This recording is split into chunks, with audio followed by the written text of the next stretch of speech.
Hello folks, today we're going to talk about the Lumix S5 Mark II and the Lumix S5 Mark II-X.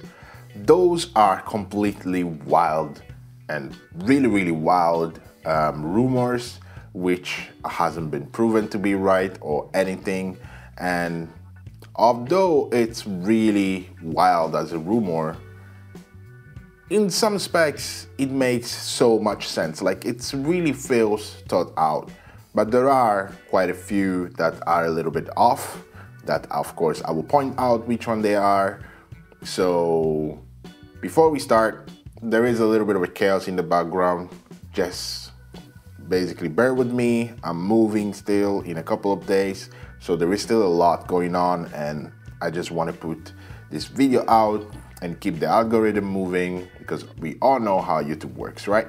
So bear with me and let's go straight into the specs.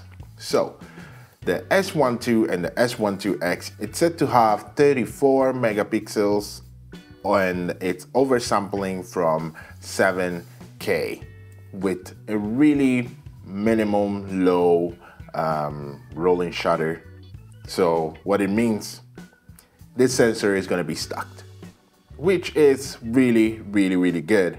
I don't remember Lumix actually having a 34 megapixels sensor in anybody, and especially that is stacked. So this is going to be a completely new sensor, and this is quite a good, nothing weird. But the next point, it's a bit weird. It's going to have an ND filter with a slim sealed magnesium body. So that means it's gonna be a different body, a new, completely new body, because in this S5 Mark II-X body and the S5 Mark II and the G9 Mark II body, there is not enough space for an ND filter. How much slim are you gonna make it? There is still not gonna be enough room for that. So there is gonna be a new body. Is there gonna be a new flip out screen / tilt screen? That we don't know, but we know that it's gonna have an ND filter, or whoever put this new out, it's saying that it's gonna have an ND filter inside the body. That's cool. That would be really cool. So yeah, that's a good feature. The third point is fun. Well, it's gonna have basically an aeration system, most probably similar to the S5 Mark II-X fan or aeration system, which is amazing. So this camera is set to not overheat at any other point. It's another really good point. This next point is another wild point that I don't think it's actually real. So I'm just gonna say it, but it's too wild to be real, which is 6K up to 120 frames per second and 4K up to 120 frames per second, no crop. So yeah, that sounds too wild to be real. But if they do that, chapeau. And the s1IIX Mark II, it's gonna be just a beast if they actually come out with such a specs in the S1 Mark II. So, well, Lumix is basically coming back and really striking hard, even with the Lumix S100 1.2 macro lens. They really did an amazing and revolutionary job in there. So it sounds like Lumix can actually do whatever they want when they want it to. So, well, we will see that. The next point, it's a really valid point, which is IBIS is gonna have an improved IBIS, which we all know Lumix has the best IBIS in town, in the camera world. So even with this improved, it's gonna even have even better. So it's yet to see, but Lumix is quite great with their IS system. So that's a really good news and good point. a much better autofocus with AI chip similar to Sony. We know this will make really sense because we know that Lumix has been developing and actually has already announced it at CES, this AI chip that is going to be most probably in all the newest cameras. It will have been really amazing that they will have maybe developed it a bit earlier, and they could have already implemented it in their new camera bodies like the G9 II and the s1II-X, but unfortunately they didn't do so. So we are gonna just wait and see when these new cameras, which I think it's most probably that this new cameras that they are planning, as I repeat, this is just a rumor, so I don't know if it's actually true or there is something that is actually going to come out from this. We know that there is a Leica SL3 coming out that is set to debut with a new, well, not really new, but basically it's going to reuse the M11 and the Q3 sensor, and most probably they will implement the new Lumix autofocus into it, and that sensor, it will probably be in a new Lumix camera body. That's why they are still waiting before putting it up, because there is kind of an agreement between Leica and Panasonic that Leica can release their camera first and then Panasonic can release it after, or should release it after. So we are still waiting for this high megapixel sensor or high megapixel camera from Lumix because of Leica. But we know that around March, April, or in spring, Leica is coming back with a new camera, and Lumix will follow shortly after. So we will see how things will go, and that camera most probably will set to debut with this new AI chip. The next point is just $1,000 more compared to the s1II-X, and if this camera is really gonna be true, like all the specs are true, and this camera is just gonna cost 3,500 euros,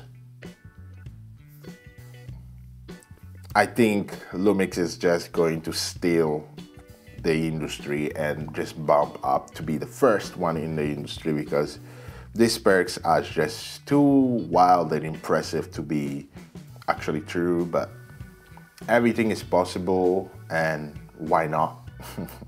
It's gonna have an improved battery life, so I don't know if they are going to somehow do a new battery, which I hope not, because these batteries are basically what are working in the whole lineup. So to actually create a new battery, it's not a good thing. But maybe with this new AI chip, they will manage to improve this battery life through some computational, electronic, whatever they are gonna do. So that is a good news. But for me, the battery is not bad at all, but if they improve it, chapeau, and why not? The next point is the improved dynamic range. So at this stage and this moment, Lumix cameras have a really good dynamic range, which they basically marketed at 14, but thanks to Gerald and Dan, we know that they actually stayed between 12 and 13 of dynamic range. So it's literally on par with Sony, or even a little bit better than Sony in most aspects. And it's gonna have a full vlog too, so amazing. Vlog is the best log, I think, for everyone in the industry when it comes to color grading and comes to like just the easy of use mostly, not because of anything else, but it's just easy to use, and you can push it so much that you can create really cool and beautiful things. The next point is you're not gonna have any filter for, it's not gonna have any AA filter.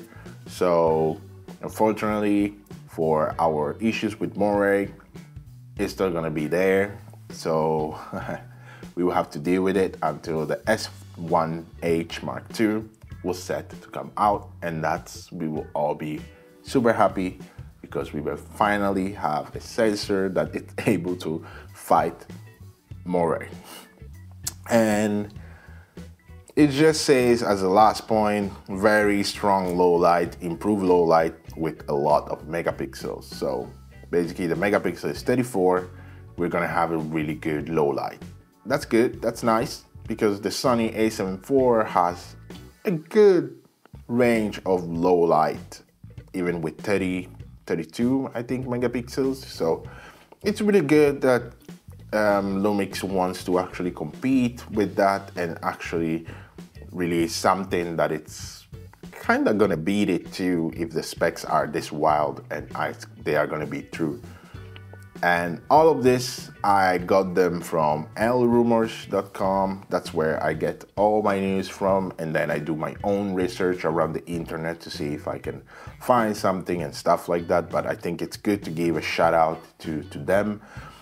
This news came out on January the 2nd, and I waited until now because I was trying to compile more data and everything, but there hasn't been much talked about yet about this camera. So it's really good and amazing. And I think since it doesn't really specify which of these features are for the S1 Mark II and which one are for the S1 Mark IIX, I can just go and basically say that it most probably just gonna be like the S1 Mark II, the S5 Mark II and the S5 Mark IIX, where there's gonna have a more video-centric features like ProRes recording, external recording like the RAW, most probably paid for the S1 Mark II, and then it's gonna have the SSD recording option. We're gonna have OI recording option. So most probably the differences are gonna be really subtle, like between the S5 Mark II and the S5 Mark IIX. But yeah, so these were just the news. It could be a total BS, as many like to say, or it could be another revolutionary camera from Lumix. But what do you think down below? Share your comments, share your point of view. It would be super good to get to talk to you and actually get to talk more about if this camera is true or what do you think, like what else. But hope you're taking good care of yourself. I'm gonna see you in the next one, and thank you for tuning in. See you.